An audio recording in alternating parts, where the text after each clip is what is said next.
Nagsagawa ng kilos protesta ang transport group na Piston kaninang umaga laban sa PUV Modernization Program. Sa gitna po yan ng banta ng LTFRB na posibleng simulan na ang panghuhuli sa mga unconsolidated PUV sa susunod na linggo. Para sa iba pang detalye, nasa linya ng telepono si Ria Fernandez. Ria, sino-sino ba itong mga grupo na sasama sa Tigil Pasada?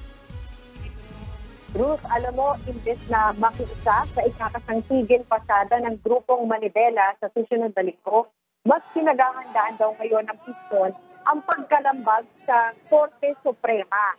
Yan ay para sa inihain nilang Temporary Restraining Order o TRO laban sa PUV Modernization Program. Ito ang ipinahayag ng grupo sa ibinaos nilang kilos protesta sa Recto Avenue sa Maynila kaninang umaga, kasabay ng kanilang ika-43 anibersaryo.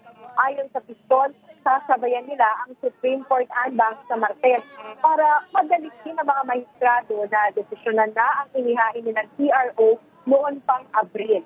Git ng Piston, labag sa batas ang PUV Modernization Program na layong palitan ang mga lumang jeep at ma-consolidate ang mga modern jeep bilang kooperatiba.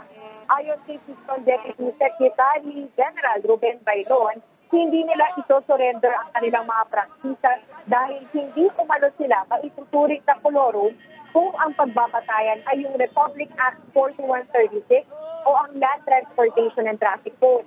Buwelta pa niya sa pamahalaan, hindi matutugunan ng PUV modernization ang problema sa pampublikong transportasyon sa bansa.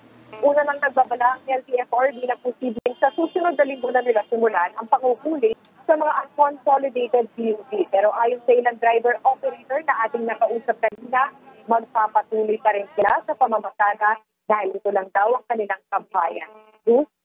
Maraming salamat, Ria Fernandez.